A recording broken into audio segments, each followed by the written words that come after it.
Topic is also related to the introduction of microbiology. वो video हमने short बनाई क्योंकि ज़्यादा लॉन्ग वीडियो नहीं बनाते। शॉर्ट्स वीडियो लोग पसंद भी करते हैं और आराम से भी देखा जाता है, यानी जब लॉन्ग होती है तो बंदा बोर हो जाता है। सो टॉपिक की तरफ आते हैं। Isolation, separation of infected person for a period of communicability of the disease. जो सेपरेशन हम करते हैं इन्फेक्टेड पर्सन की एक ख़ास पीरियड के लिए जो उस डिज़ीज़ से इन्फेक्टेड होता है। Quarantine, limitation of the movement of apparently well person or animal who has been exposed to infectious disease for a duration of the maximum incubation period of the disease।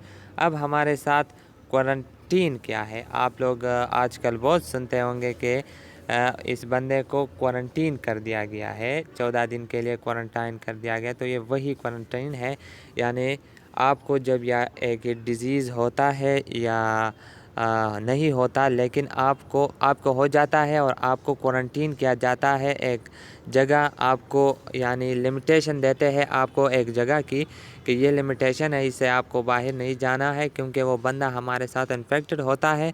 अगर वो बाहर जाता है तो उससे और बंदे भी इन्फेक्शन है उसे काज हो सकते हैं। तो क्वारंटाइन बेसिकली एक लिमिटेशन हमारे साथ होती है, एक जगह की लिमिटेशन कि this place is for quarantine. उस बंदे को वहाँ पर रखा जाता है। जो पीरियड होता है, इंक्यूबेशन पीरियड जो होती है उस डिज़ीज़ की, उतने दिन तक या वगैरह, लेकिन लिमिटेशन ऑफ एरिया, उसको हम क्वारंटीन कहते हैं। Inflammation, the response of body to infection और injury which is characterized by swelling, heat, redness and pain. ये सिंपल है। इन्फ्लेमेशन यानी बॉडी की रिस्पांस, इन्फेक्शन को बॉडी कैसे रिस्पांस करती है, उसमें हमारे साथ स्वेलिंग आता है, हीट आता है, रेडनेस आता है, पेन आता है। अब हमारे साथ आता है पैथोजेनिसिटी। पैथोजेनिसिटी क्या है? The ability of an organism to cause disease. हमारे साथ एबिलिटी ऑर्गेनिज्म की जो हमारे साथ डिजीज़ काज करें।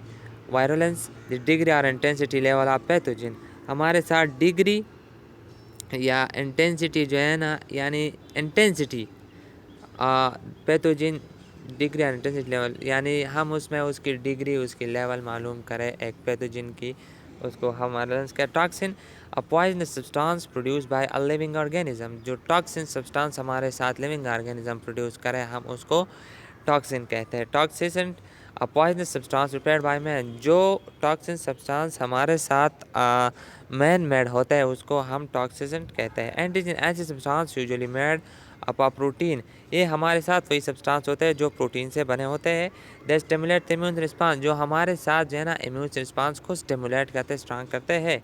Antibody, a protein that is found as a result of the immune response to an antigen. ये भी वही चीज़ है। A protein that is found, वही प्रोटीन जो हमारे साथ बनाते हैं एज अ रिजल्ट, नतीजे में, ऑफ द इम्यून रिस्पांस, जो इम्यून रिस्पांस होता है एंटीजन को। Sterilisation, the process by which all form, ये हमारे साथ प्रोसेस होता है जिसमें हम वेजिटेटिव, नॉन वेजिटेटिव सब कुछ हम किल करते हैं। इसके बाद आता है बैक्टीरिसाइड, यानी जिस चीज़ में साइड आ जाए उसको, it's mean kill, to kill something. इधर आता है बैक्टीरिसाइड। सो फंगिसाइड हमारे साथ है। बैक्टीरिसाइड में द सब्सटेंस और एजेंट दैट किल बैक्टीरिया, जो हमारे साथ बैक्टीरिया किल करता है उसे हम बैक्टीरिसाइड कहते हैं। इस तरह हमारे साथ फंगिसाइड है। So fungicide which kill fungi.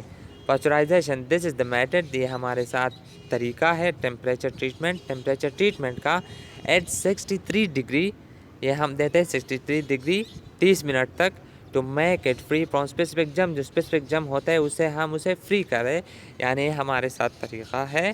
Temperature treatment है हमारे साथ, जो हम 63 डिग्री देते हैं 30 मिनट के लिए, कि जो हमारे साथ स्पेसिफिक जम्स होते हैं कि हम उसे ख़त्म कर दें। Disinfectant, an agent that kill micro organism by applying to an animate non living object. ये हमारे साथ माइक्रो ऑर्गेनिज्म एजेंट, ये हमारे साथ एजेंट है जो हमारे साथ किल करते हैं माइक्रो ऑर्गेनिज्म, जब हम इसको अप्लाई करते हैं नॉन लिविंग बॉडी पर, नॉन लिविंग ऑब्जेक्ट पर। यानी फॉर एग्ज़ाम्पल आप जब जाते हैं तो डेस्क वगैरह इस चीज़ों पर आप ये अप्लाई करते हैं तो उसमें जो माइक्रोब्स होते हैं वो ख़त्म हो जाते हैं। Antiseptic an agent that kill micro organism by applying to living things, ये वही होते हैं जो हम लिविंग थिंग्स को अप्लाई करके माइक्रो ऑर्गेनिज़म हम किल करते हैं। फॉर एग्ज़ाम्पल जब इंजेक्शन लगाते हैं तो उधर वो अल्कोहल स्वाब एक्सेट्रा उससे वो जगह साफ़ करते हैं, जो माइक्रो ऑर्गेनिज़म है वगैरह वो साफ़ हो जाए। वैक्सीन एटीन्यूटेड और किल माइक्रोब्स और inactivate toxin use to induce immunity, ये हमारे साथ माइक्रोब्स को किल करता है या टॉक्सिन जो होते हैं उसको इनएक्टिवेट करते हैं जो हमारे साथ इम्यूनिटी को मजबूत करे।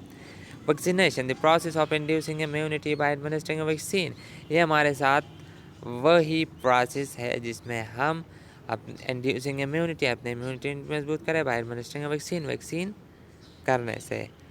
Fomites, inanimate object or material used by an infected patient which may transfer the infection to another person upcoming and encountering, ये हमारे साथ यानी नॉन लिविंग ऑब्जेक्ट यानी वो एक इन्फेक्टेड पर्सन एक चीज़ इस्तेमाल करे और वही चीज़ एक दूसरा बंदा इस्तेमाल करे और वो इन्फेक्शन उस बंदे से दूसरे बंदे को ट्रांसफ़र हो जाए। For example you use someone towel and that person is infected and that infection जो है ना वो आपको लगे तो उसको हम फॉर्मिटीज़ कहते हैं। अब यूकैरियोटिक सेल क्या है? A complete cell having a well defined nucleus, ये हमारे साथ कंप्लीट सेल है जिसमें well defined nucleus and other membrane structure. For example multi cell like animal and higher plant cell and unicell like protozoa. Okay, prokaryotic cell हमारे साथ क्या है? An incomplete cell having no cell wall no wall well defined nucleus. Prokaryotic cell में हमारे साथ well defined nucleus नहीं होता, other membrane structures भी नहीं होते, दे आर ऑलवेज यूनिसेलर, और हमेशा के लिए यूनिसेलर होंगे। For example bacterial cell. अब बैक्टीरिया क्या है? They are prokaryotic micro organism which can not be seen with naked eye. Simple बात है, ये हमारे साथ प्रोकैरियोटिक माइक्रो ऑर्गेनिज्म है जो हमें अपने आंखों से नज़र नहीं आते। Virus a minute micro organism, ये हमारे साथ बहुत छोटा माइक्रो ऑर्गेनिज्म है which shows the characteristics of both living and non living things. ये इसमें हमारे साथ करेक्टर होते हैं लिविंग और नॉन लिविंग थिंग्स की। It is an obligatory parasite, हमारे साथ ऑब्लिगेटरी पैरासाइट है। Protozoa microscopic single celled eukaryotic microscope, ये हमारे साथ सिंगल सेल्ड यूकैरियोटिक माइक्रोब है। Some are pathogenic and some are not, हमारे साथ यानी बाज़ डिजीज़ काज कर सकते हैं, बाज़ नहीं। Mutation a sudden change and genetic makeup of cell is called mutation, जो सडन चेंज हमारे साथ आता है उसे हम genetic makeup cell called mutation हम उसे कहते हैं। Thank you very much.